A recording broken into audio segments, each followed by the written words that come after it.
much in you that is just like honey to you. There's nothing more finer than honey. There's nothing more enjoyable than honey. And I want you to be able to parallel the word with this honey. So when you come in contact with the word of God, you're going to treat the word of God with some reverence, because you know you want to make this a part of your life. Because if you make this a part of your life going to be sweet. Come on now.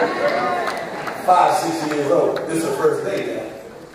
This is the first day.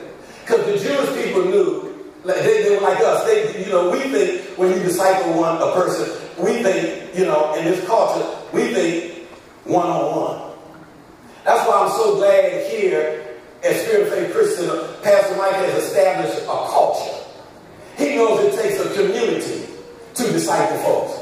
That's why he put one person on that person. And if you know anything about the disciple making process, it now may cause this disciple to take him to the new partners class and drop him off with another person. When they have already had somebody assigned to this individual, and now when he finishes the new partners, they give him in the hands of a director. Yeah. When they give him into the hands of a director, now if they want to go to further education like SOFBI, we're going to put you in another class. All the time you're going to have somebody holding you accountable, because it takes a community to disciple folks. So now I'm 5, 6 years old, they would do this. At the age of 5, 6 to 10, these kids had to learn Genesis, Exodus, Leviticus, Numbers, Deuteronomy. They had to memorize this from beginning to end. I don't think God had to do that in Watch this. At the age 10, they had to stand up and had to quote Genesis, and they had to go all the way to Deuteronomy.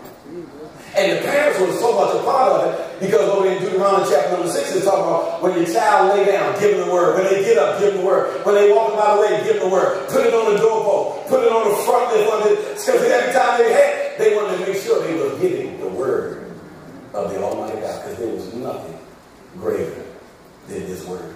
And then all of a sudden, at 10 years old, what they would do now, once they knew Genesis, Exodus, Leviticus, Numbers, Deuteronomy, now from 10 to 14, they had to go to another class. In this other class, it was now you had to learn the rest of the Old Testament.